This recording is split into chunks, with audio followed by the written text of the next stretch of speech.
ஒரு அழகான பச்சை காட்டில் ஒரு வேகமான முயலும் ஒரு மெதுவான ஆமையும் வாழ்ந்து வந்தன.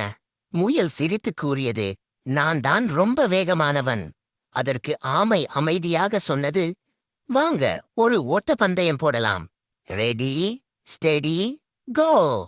முயல் மின்னல் போல ஓடியது. ஆமை ரொம்ப மெதுவா இருக்கு என்று சொல்லி முயல் தூங்கிப் போனது. ஆமை மெதுவாக ஆனா நிற்காமல் நடந்தது. பாருங்க, ஆமைதான் வெற்றி பெற்றது. பாடம் என்னன்னா, மெதுவாக இருந்தாலும் தொடர்ந்து முயன்றால் வெற்றி நிச்சயம். ஒரு மிடில் கிளாஸ் ஃபேமிலி. அப்பா வெல்டிங் ஒர்க்கர், அம்மா ஹவுஸ் வைஃப். அவங்களுக்கு காலேஜ் படிக்கிற ஒரு பையன், பேரு சக்தி. ஒரு நாள் அப்பா கிட்ட சக்தி, அப்பா எனக்கு ஒரு ஆண்ட்ராய்டு மொபைல் வாங்கி தாங்கன்னு கேட்டான். அப்பா இப்ப பணம் இல்லடான்னு சொன்னாரு. அது கேட்டு சக்திக்கு ரொம்ப கோபம் வந்து அப்பா கூட பேசாம போயிட்டா. அன்னைக்கு நைட் அப்பாக்கு தூக்கமே வரல. மகனோட ஆசைதான் அவர் கண் முன்னாடி இருந்துச்சு. அடுத்த நாள் சக்தி அப்பாவை பார்க்காம ரொம்ப சோகமா இருந்தா.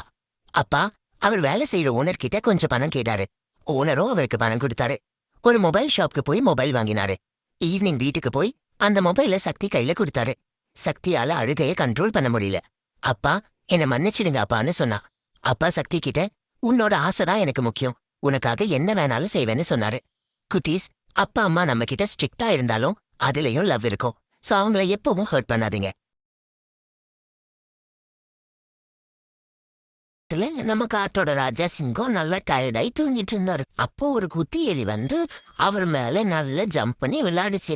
அவரு தூக்கத்துல இருந்து முழிச்சிட்டாரு. முழிச்சிட்டு, எலி என்ன உனக்கு தைரியம் தான் நீ என் மேலே விளையாடுவியா அப்படின்னு சொல்லி மிரட்டினாரு. அப்ப அந்த எலி, காட்டுராஜா என்ன மன்னிச்சிடுங்க, என்ன விட்டுருங்க ப்ளீஸ், நீங்க இப்ப என்ன விட்டீங்கன்னா ஒரு நாள் நான் உங்களுக்கு உதவி பண்ணுவேன், நீங்க எங்களுக்கு உதவி பண்ண மாதிரி அப்படின்னு சொல்லி கெஞ்சி கேட்டது. அதனால நம்ம ராஜாவும் சரி ஓகே போ அப்படின்னு சொல்லி விட்டுட்டாரு. அப்புறம் இன்னொரு நாள் நம்ம காட்டுராஜாவை ஒரு வேட்டைக்காரன் ஒரு பெரிய வலையை போட்டு பிடிச்சிட்டான். நம்ம ராஜாவால அந்த வலையில இருந்து வெளியில வரவே முடியல. அவளும் ட்ரை பண்ணிட்டாரு. என்ன பண்றன்னு தெரியாத நேரம் தான் கரெக்டா நம்ம குட்டி எலி அங்க வந்துச்சு.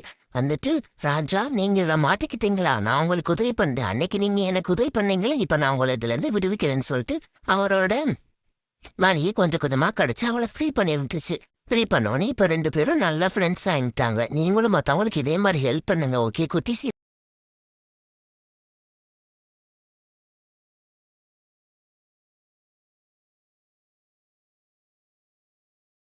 ஒரு பள்ளியில் 2 சிறுவர்கள் படித்தார்கள். ஒருவன் பணக்காரன் அருண், மற்றவன் ஏழை சிறுவன் ராகுல். பணம் வேறாக இருந்தாலும் பள்ளியில் இருவரும் நல்ல நண்பர்கள். உணவு இடைவேளையில் அருண் கொண்டு வந்த உணவை ராகுலுடன் சந்தோஷமாக பகிர்ந்தான்.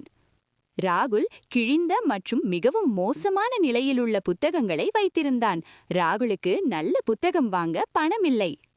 அருண் ராகுலுக்கு புதிய புத்தகம் வாங்கி கொடுத்தான்.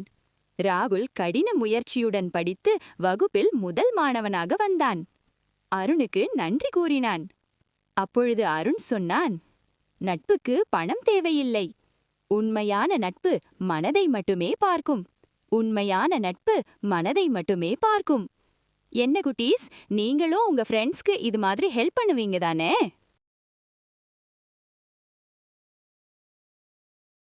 ஒரு அழகான கிராமத்தில் மீனா, தீபா என்ற 2 சிஸ்டர்ஸ் இருந்தாங்க. மீனா தான் அக்கா. அவள் அமைதியானவ, எல்லாருக்கும் ஹெல்ப் பண்ணுவா. தங்கச்சி தீபா, அவ சுடுசுடுப்பானவ, எப்போதும் விளையாடிட்டு இருப்பா. ஒரு நாள் அம்மா வேலைக்கு போயிட்டாங்க, வீட்டை கவனிக்க சொல்லிட்டு. தீபா விளையாட போயிட்டா.